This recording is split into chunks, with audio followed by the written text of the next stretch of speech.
사랑의 희생은요, 계산으로 산출해낼 수가 없습니다. 그렇기 때문에 우리가 사랑으로 해야 되는 일을 계산적이고 논리적으로 하려고 그러면 맨 처음에 가지고 있었던 사랑도 자꾸 식어져가요. 계산하면 할수록 사랑은 식어져가요. 논리로 따지면 따질수록 사랑은 식어져가요. 사도 바울은 오늘 본문 시작에 우리가 좀 경험한 사람들은 얼마든지 공감할 수 있는 단어를 거기다가 썼어요. 강권하다.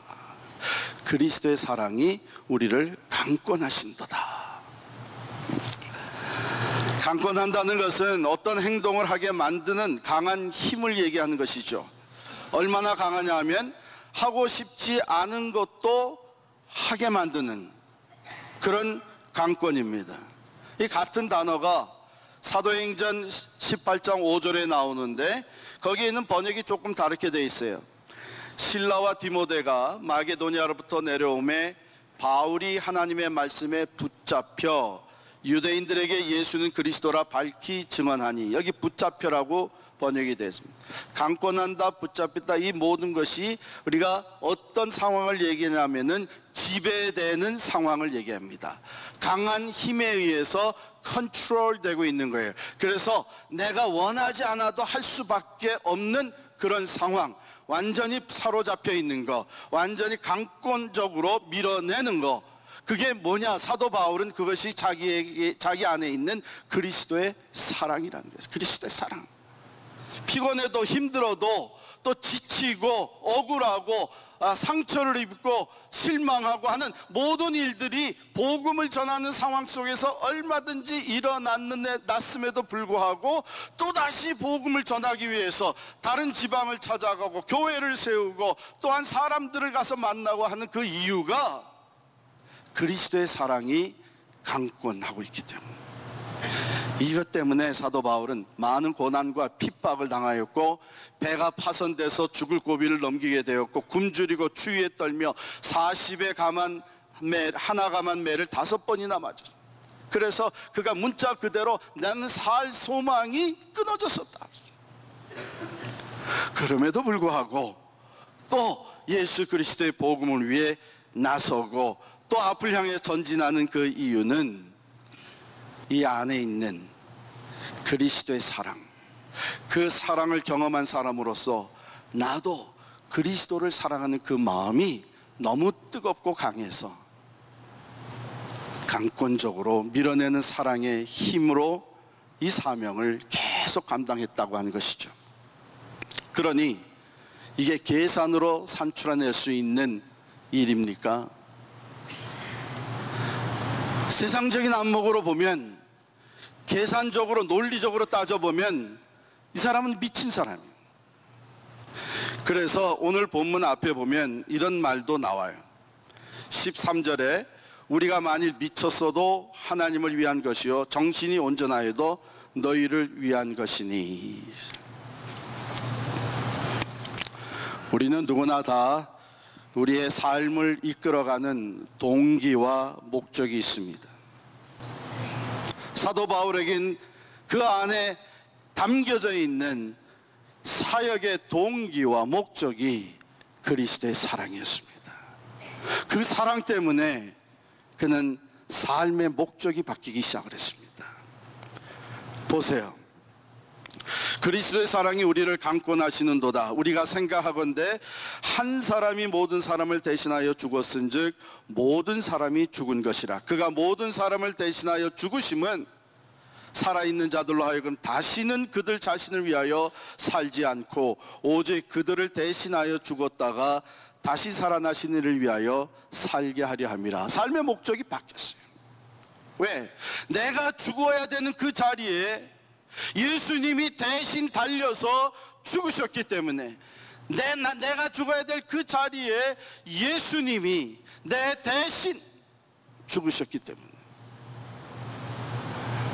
그런데 바울은 나뿐만이 아니라 모든 사람을 위해서 예수님이 십자가에 달려 죽으셨다.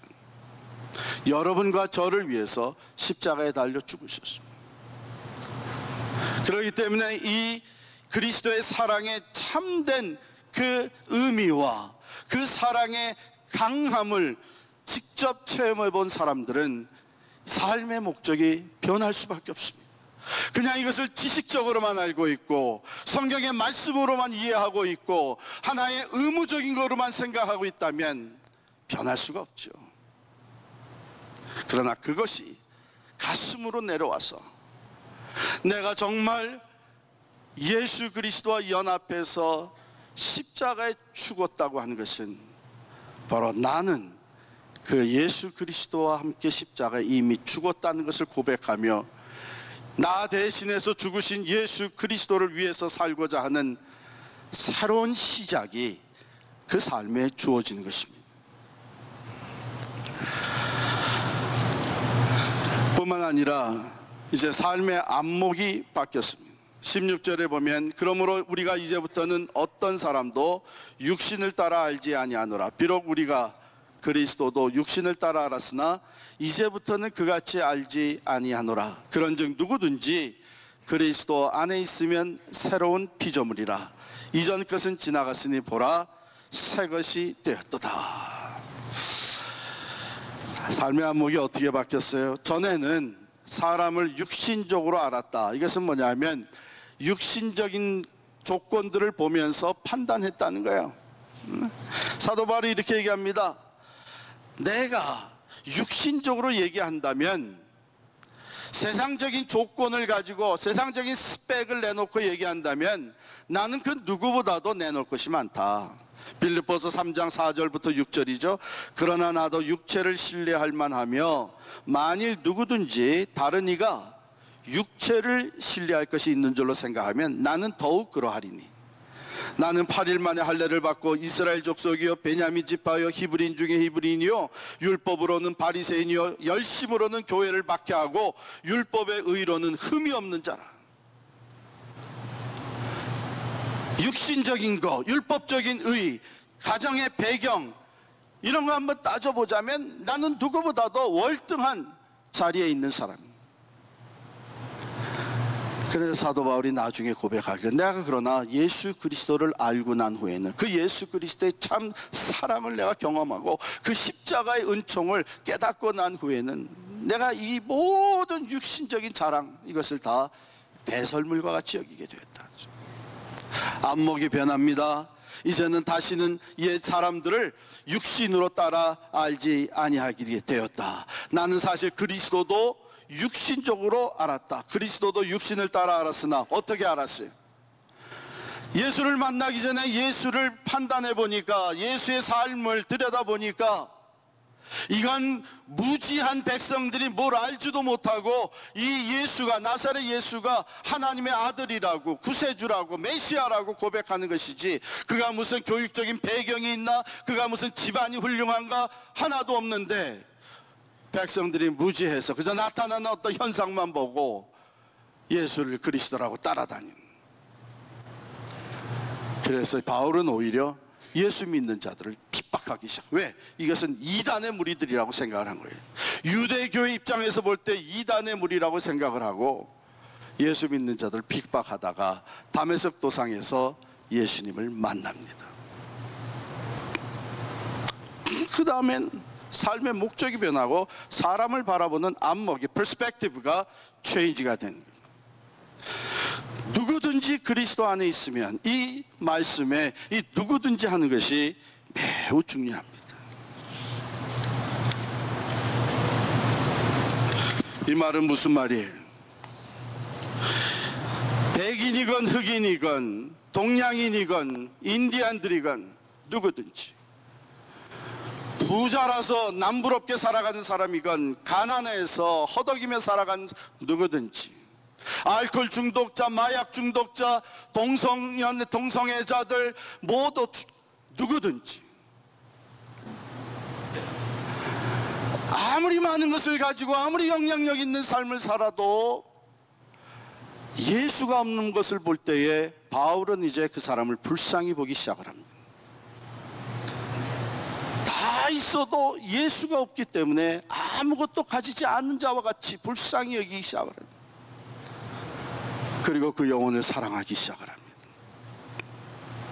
가난한 사람, 참으로 중독이 되어가지고서는 소망이 없이 살아가는 사람, 그 사람들도 불쌍히 여기기 시작을 합니다. 예수가 필요한 사람, 어떤 사람이든지 누구든지 예수 없이 살아가는 사람을 불쌍히 여기면서 그 영혼을 사랑하는 안목으로 바뀌게 되는 거예요. 왜? 이제는 나 같은 죄인 중에 괴수라고 할 수 있는 나까지 사랑하신 그 예수 그리스도의 사랑을 체험하고 나니까 다른 사람을 바라보는 안목이, 퍼스펙티브가 바뀌게 되는 것입니다.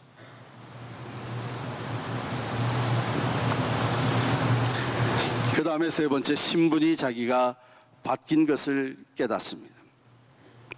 20절 말씀 같이 읽겠습니다. 시작.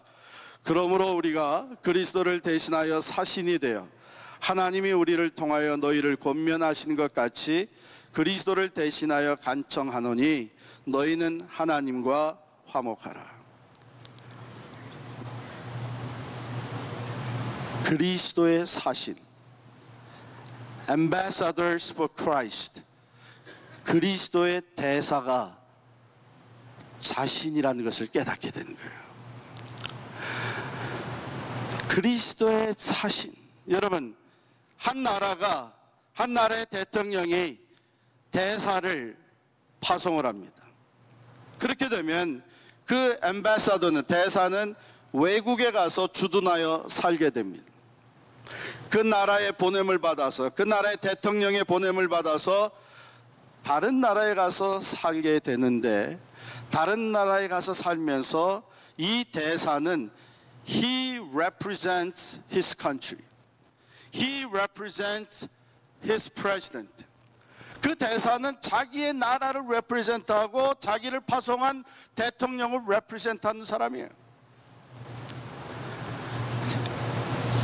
뿐만 아니라 이 대사는 자기가 살고 있는 그 외국, 그 나라에서 맡겨주는 일을 하는 사람이 아닙니다. 이 사람은 본국의 대통령이 맡겨진 일을 하는 사람입니다. 그래서 자기가 하기 싫어도 자기를 파송한 그 나라에서 맡겨진 업무를 담당하게 돼 있고, 자기가 하고 싶은 말이 때로는 아닐지라도 자기를 보낸 대통령의 메시지를 전해야 되는 것이 대사예요. 그런데 이 대사는 그를 보낸 나라가 책임집니다. 그를 보낸 대통령이 책임을 집니다. 바울은 바로 이런 모습을 발견하게 된 거야. 아, 내가 다시 살고 있는 이유는, 내가 이방인들에게 복음을 전하는 이것은 다른 것이 아니라 내가 그리스도의 사신으로서 하는 것이구나. 왕의 왕이신 하나님 그리스도께서 나를 대사로 파송하신 것이구나. 내가 속한 나라는 하나님의 나라요, 나는 하나님의 나라를 represent하는 사람이고, 나는 왕이 되시는 예수 그리스도를 represent하는 그리스도의 대사로구나. 이것을 깨닫게 되게. 그런데 바울뿐입니까? 여러분과 저가 바로 그리스도의 사신으로 살아가고 있는 줄을 믿습니다. 이게 뭐 이제 하던 일 다 집어치우고 취미생활 다 접고 이제는 다 같이 맨하탄으로 나가서 전도하고 페러슨으로 가고 히스패닉 전대 나서 그러자는 얘기 아닙니다. 여러분 속으로 지금 생각하고 있잖아요. 아, 그 사람들이야 이제 시간이 생겼으니까, 시간이 나니까 그렇게 하는데 난 시간도 없는데. 그래, 맞아요. 그런데 시간이 없는 가운데서 내가 하고 있는 신앙생활의 그 내면을 들여다보자는 거예요. 내가 예배 자리에 나올 때, 시간이 없지만은 내가 그 교구 모임에 갈 때, 이 작은 일이지만 맡아서 섬길 때에 나로 하여금 그 섬김에 참여하게 하고 그 섬김을 위해서 최선을 다하게 만드는 것이 뭐냔 말이에요. 그게 그리스도의 사랑. 그 그리스도의 사랑이 강권함으로 나로 하여금 없는 시간도 쪼개게 만들고 맡은 일에 최선을 다하게 만든다면, 내게 시간이 주어질 때에 나는 그것이 또 다른 모습으로 나도 나아가 전도하고 나도 지역사회를 섬기고 해외 선교에도 참여하고 이런 일들이 생기죠. 똑같은 겁니다. 지금 내가 하고 있는. 그러면 그리스도의 대사로 골프 치러 나가면 보통 한 썸이 몇 명이에요?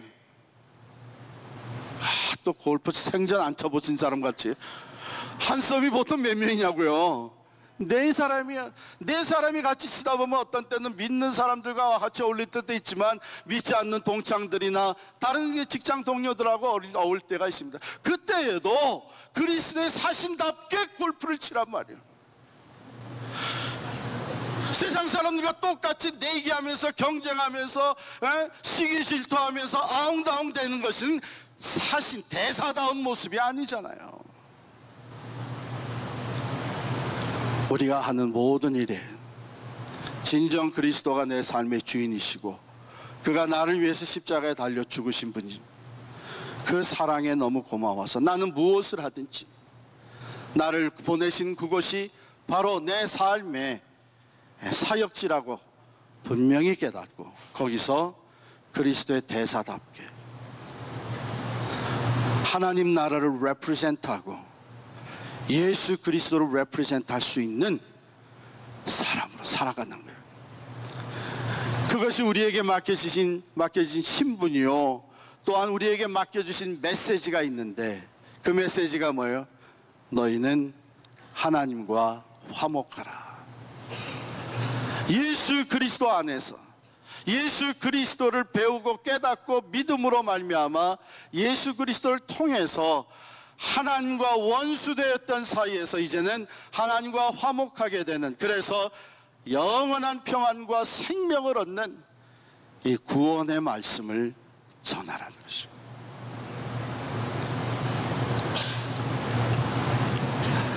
이 모든 일을 사랑으로 간다. 그리스도의 사랑. 그래서 말이죠, 우리는 신앙생활할 때 이 사랑이 식어버리지 않도록 조심해요. 이 사랑이 늘 우리 하면 살아 움직여야 돼요. 그 그리스도의 사랑 때문에 내가 교회를 사랑하고 맡겨주신 일을 사랑하고 형제 자매를 사랑하고 심지어 나가서 예수님을 알지 못하는 사람까지도 사랑. 왜? 그리스도는 이 모든 사람을 위해서 죽으셨기 때문에.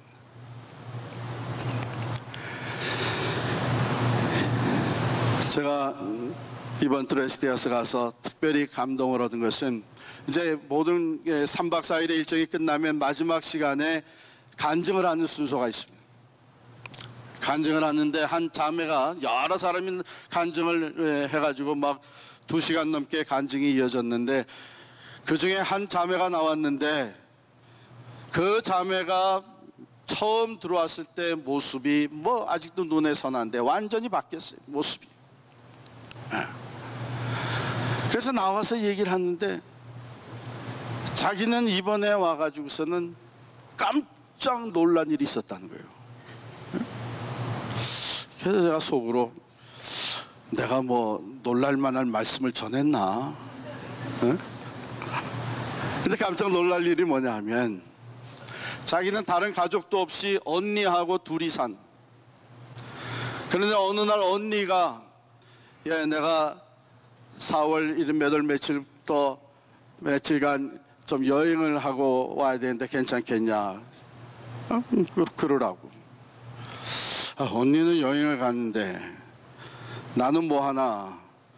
근데 마침 이웃에 있는 장로님 한 분이 평상시에 그렇게 잘 돌봐주시고 친절하고 또 필요한 것이 있으면 언제나 와서 도와주시고 이런 장로님이 계셨는데 그 장로님이 찾아와가지고 만나가지고 하는 말이 이번에 그 드레스데아스라는 걸 하는데 좀 가보라고. 자기는 그런데 관심도 없고 교회도 뭐 좀 오랫동안 안 나가고 있고 그 언니도 교회를 나가던 사람이 아닌데 평상시에 자기를 아껴주고 또 친절하게 도와주시고 자기가 존경하는 장로님이 그 얘기를 하니까 물리치지를 못하고 오게 된 거예요.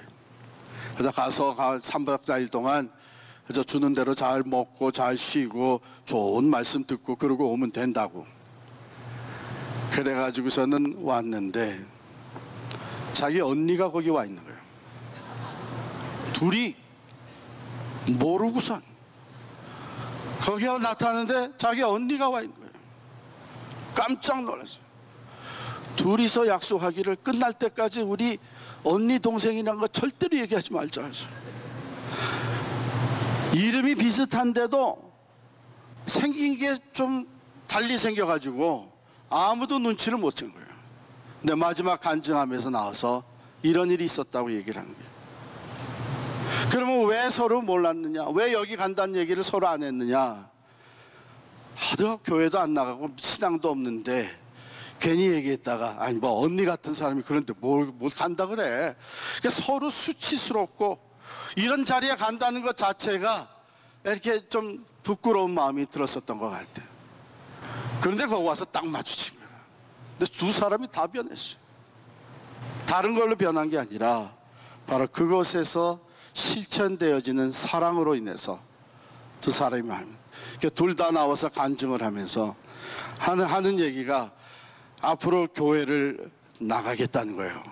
그런데 여기 와 보니까 여러 교회에서 사람들이 왔는데 그래서 그 여러 교회 명단을 작성해 가지고 각 교회를 먼저 방문을 해보겠대.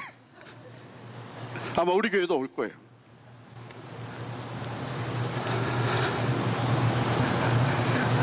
그 영혼을 사랑하고 내가 받은 사랑, 그리스도의 그 사랑과 은혜를 어떻게 하면 이 사람도 맛보아 알 수 있을까 해서 가보라고. 그런데 그 초청이 받아들여질 수 있었던 것은 평상시에 그리스도의 대사에 같은 모습으로 섬겨줬기 때문에. 다시 한번 말씀드려요. 계산으로 산출해낼 수 없는 것이 사랑의 희생이에요. 논리로 이해시킬 수 없는 것이 사랑의 희생이에요. 예수 그리스도 하나님의 아들이 십자가의 희생을 치른 것도 계산할 수 없고 논리로 이해시킬 수 없는 것처럼 우리가 나누는 사랑도, 그리스도의 이름으로 나누는 희생적인 사랑도, 교회를 봉사하며 선교하면서 자기 돈 들여가고 자기 노력 들이고 자기 시간 쓰는 이 희생적인 사랑도 돈으로 계산할 수 없어요. 만약에 돈으로 계산하려고 그러고 논리적으로 따지자 그러면 사랑은 어느새 벌써 다 식어버리는 거예요. 우리가 그리스도의 사신으로 살아가는 것은 오직 그리스도의 사랑이 우리 안에서 강권하시기 때문인 줄을 믿습니다.